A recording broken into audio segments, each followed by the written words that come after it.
Welcome back to our channel అండి. నేను morning ఒక వీడియో అయితే పోస్ట్ చేశాను కదండి. యాక్చువల్గా అసలు వీడియో చేసే అంత ఎనర్జీ కూడా లేకుండే నాకు. అసలు పొద్దున ఇంకా అంత బాధలు ఉండుకుంటూ కూడా కరెంట్ అఫైర్స్ అయితే చదివినాను, కానీ అసలు నిజంగా నిన్నటి నుంచి అసలు మనసులో లేదు.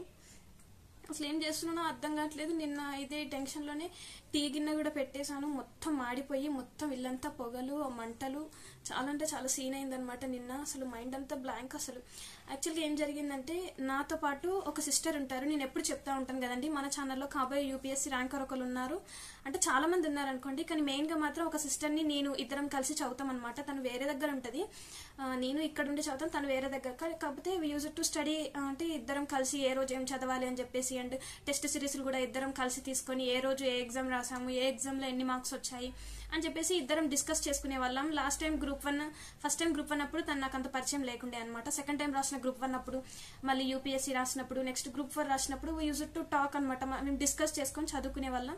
రిసోర్సెస్ కానీ కలిసి తీసుకున్నాము, అన్ని ఇద్దరం కలిసి చదివినాం అనమాట. అయితే ఆ సిస్టర్ నాకు మెసేజ్ చేశారు ఒక 2-3 డేస్ బ్యాక్. అక్క నాకు ఇట్లా ప్రాబ్లం వచ్చింది, మరి study certificates, study conduct certificate 1st class నుంచి 10th క్లాస్ చాలా ఇంపార్టెంట్ కదండి.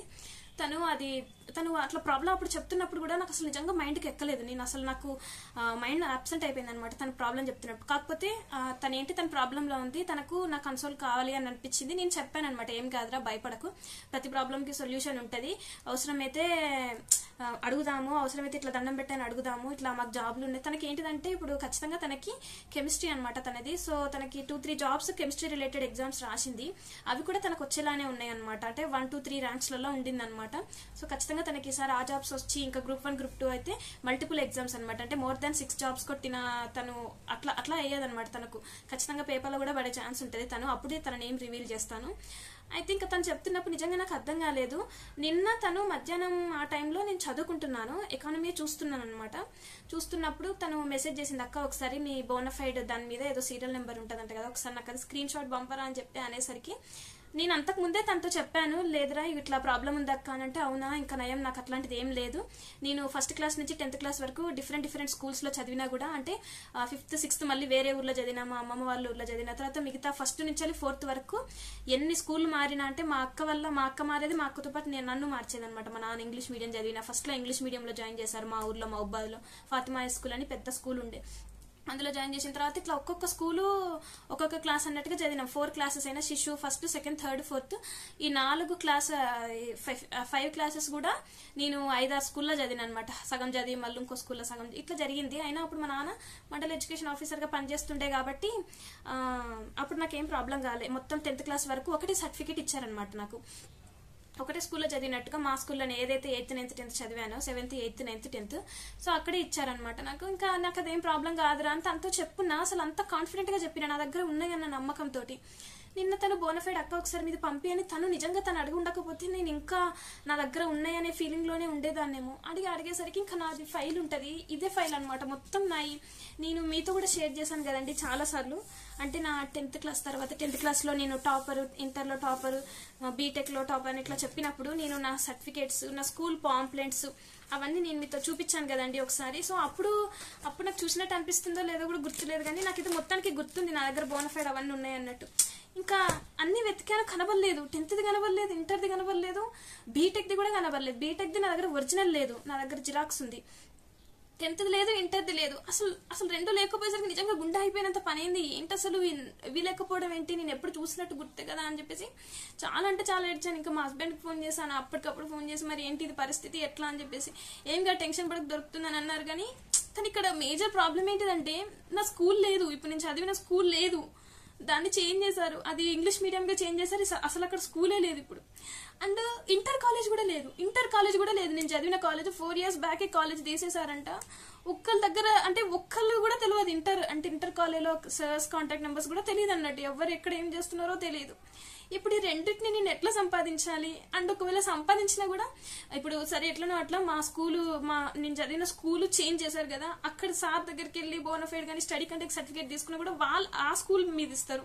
కొత్తగా విజ్డమ్ మోడల్ స్కూల్ అని పెట్టారు ఇంగ్లీష్ మీడియం, ఆ స్కూల్ మీద ఇస్తే నేను ఆల్రెడీ గ్రూప్ 1లో స్కూల్ నేమ్ అనేటువంటి నేను ఏ స్కూల్ అయితే చదివినా స్కూల్ నేమ్ ఇచ్చున్నాను కదా. ఇప్పుడు మళ్ళీ ఈ సర్టిఫికేట్లో దీనికి నేను స్కూల్ నేమ్ చేంజ్ అవుతుంది, మళ్ళీ సర్టిఫికేట్ వెరిఫికేషన్ అప్పుడు ఏమైనా ప్రాబ్లం అవుతుందా, ఇదే చాలా అంటే చాలా భయం అవుతుందండి. అసలు నాకు ఏం చేయాలో అర్థమైతలేదు. నేను ఎన్నో కలలు కన్నా గ్రూప్ 1 ఆఫీసర్ అవ్వాలి, ఖచ్చితంగా ఈసారి ఎట్లనన్నా యూపీఎస్సీ రాకపోయినప్పటికీ కూడా ఈ గ్రూప్ 1 రావాలి, కష్టపడతానండి. యూపీఎస్సీ కూడా చాలా కష్టపడుతున్నాను, నేను నా శాయశక్తిలో కష్టపడుతున్నాను. నాకు అసలు నాకున్న కొంచెం టైంలో అసలు నిన్నటి నుంచి నాకు అసలు మైండ్ అంతా అబ్సెంట్ ఉంది. ఏం చదువుతున్నానో అర్థమైతలేదు. అట్లా టీ గిన్నె మార్చేసిన, అన్నం మొత్తం మాడిపోయింది. ఏం చేస్తున్నానో అర్థమైతలేదు. 2 నుంచి చదివిన స్కూలు లేదు, కాలేజ్ లేదు. సరే ఉన్నానన్నా పోయి ఎట్లనో అట్లా చేయొచ్చు అని అంటే ఖచ్చితంగా పోతాయి కదండి, అందరి దగ్గర అన్ని ఉండవు కదా, ఏదైనా ఒక సొల్యూషన్ ఉంటది కదా అని చెప్పేసి అనుకున్నాను. కానీ 2 లేవు. ఇవి 2 లేవు అని చెప్పేసి ఇంకా నైట్ అంతా మా హస్బెండ్ దగ్గర ఏడ్చుకుంటూనే ఉన్నా. చాలా ఏడ్చాను. మరి ఏంది పరిస్థితి, ఎట్లా మరి రెసిడెన్స్ సర్టిఫికేట్ తీసుకోవాలా, మరి బోనఫైడ్ తీసుకుంటే ఏమైనా ప్రాబ్లం వస్తుందా, ఎక్కడికి వెళ్ళాలి ఇప్పుడు నేను, స్కూల్కి వెళ్ళాలా, కాలేజ్కి వెళ్ళాలా, కాలేజ్ వరంగల్లో చదివాను.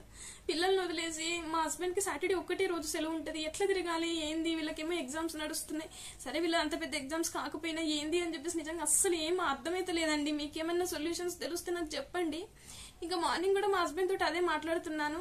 ఒకవేళ ఇన్ కేస్ నాకంత సీన్ లేదు, నాకు తెలుసు ఇన్ కేస్ గ్రూప్ 4 గానీ అన్ని సర్టిఫికేట్ వెరిఫికేషన్స్ జరుగుతున్నాయి కదండి. ఇప్పుడు ఒకవేళ గ్రూప్ 4 గానీ 1:3 అట్లా ఏమన్నా పిలిస్తే, ఒకవేళ బై ఛాన్స్, ఎందుకంటే గురుకుల వాళ్ళు, జేఎల్ వీళ్ళందరూ వెళ్ళిపోతే నాకు ఒకవేళ ఛాన్స్ వస్తే ఆ టైం కల్లా నేను ప్రొడ్యూస్ చేయగలుగుతాను. కేవలం ఈ సర్టిఫికేట్స్ ఈ ఇష్యూ వల్ల వచ్చిన జాబ్ పోవడం అనేది నిజంగా చాలా బాధాకరమైన విషయం కదా. అసలు దీనికి ఏం చేయాలి? మార్నింగ్ అంతా ఇదే డిస్కషన్ జరుగుతుంది. పాపని స్కూల్ నుంచి తీసుకొచ్చిన తర్వాత మా హస్బెండ్ ఎందుకు ఒకసారి అడిగిండ్రు, నీ డేట్ ఆఫ్ బర్త్ సర్టిఫికేట్ ఉందా అని అడిగిండ్రు అనమాట. అస్సలు ఇంకా ఇంకా ఇంకా ఇంకా ఏడుపు అనేది ఆగట్లేదు నాకు. నా డేట్ ఆఫ్ బర్త్ సర్టిఫికేట్ కూడా పోయింది. అసలు ఎక్కడ పోయినా సర్టిఫికేట్ నిజంగా అర్థమైతే లేదండి నాకు. డేట్ ఆఫ్ బర్త్ సర్టిఫికేట్ నేను 12 years బ్యాక్ నాకు బీటెక్ ఫైనల్ ఇయర్ లో ఉన్నప్పుడు పాస్పోర్ట్ వెరిఫికేషన్ కి పాస్పోర్ట్ అప్లై చేసినప్పుడు అప్పుడు ఖచ్చితంగా డేట్ ఆఫ్ బర్త్ సర్టిఫికేట్ కావాలంటే అప్పటి వరకు లేకపోతే ఇంకా ఏజెంట్లను వాళ్ళని వీళ్ళని పట్టుకొని అప్పట్లోనే 2,000-5,000 ఇచ్చేసి నేను 2,500 ఇచ్చేసానండి. 2,500 ఇచ్చి నేను డేట్ ఆఫ్ బర్త్ సర్టిఫికేట్ తెప్పించుకున్నాను. అసలు అది కూడా కనబడట్లేదు నాది. మొత్తం మొన్ననే ఇల్లంతా మొత్తం దులిపేసామండి. మొన్న మా బ్రదర్ వచ్చాడు, ఇల్లంతా మొత్తం దులిపేసి ఇంత బ్యాగులు తీసుకొని పడేసాను కదా, అవి కూడా వెతికినాను, అక్కడ లేదు. ఇంకా ఇంట్లో ఇప్పటికీ 3-4 ఇల్లులు మారిన మ్యారేజ్ అయినప్పటి నుంచి. నా ఎంటెక్ ఒక్కటి ఒరిజినల్ ఉందన్నమాట, టీసీ.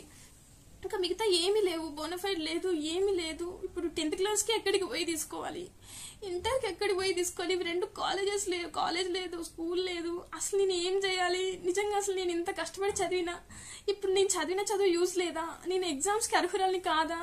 అసలు నిజంగా బాధ అవుతుంది. ఏం చేయాలో కూడా అర్థమైతే లేదండి.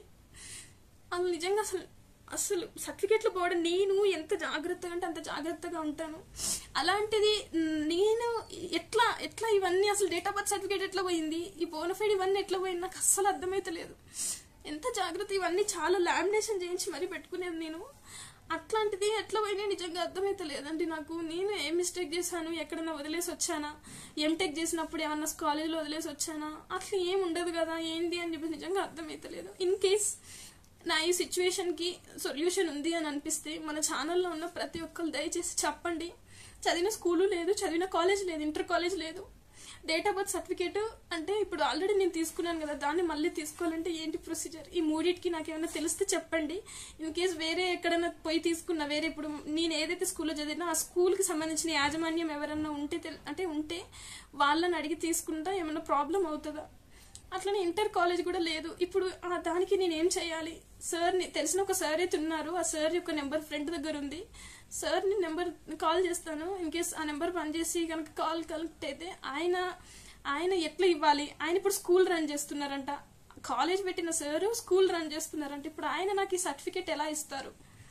దయచేసి నాకు ఈ ప్రాబ్లంకి సొల్యూషన్ చెప్పండి please my dear brothers and sisters. నిజంగా ఈ వీటి వల్ల ఎగ్జామ్స్ లాస్ అవ్వడం అంటే that is the worst thing అనమాట నా లైఫ్లో. ఇంతగానం అనుకున్న కళలు, ఎన్నో కళలు కన్నా ఖచ్చితంగా గ్రూప్ 1 అవ్వాలి అని, పిల్లల వల్ల నేను సాఫ్ట్వేర్ జాబ్ రిజైన్ చేశాను ఒక మదర్గా ఉండాలని. ఇప్పుడు నా కెరీర్ అంతా నేను లాస్ చేసుకుని గవర్నమెంట్, పిల్లలు కొంచెం పెద్ద పెరిగిన తర్వాత గవర్నమెంట్ జాబ్లో సెటిల్ అవుదామని చెప్పేసి ఇప్పుడు ప్రిపేర్ అవుతున్నాను. ఇప్పుడు ఇది కూడా పోతే మాత్రం నిజంగా నన్ను నేను అసలు క్షమించుకోలేను.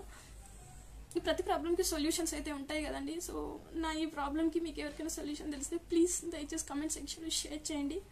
ఇంక అంతేనండి, మాటలు కూడా రావట్లేవు అసలు. ఓకే అండి, ఉంటాను. ప్లీజ్ సొల్యూషన్ అయితే ప్రొవైడ్ చేయండి మీకు తెలిస్తేనే, ఓకేనా?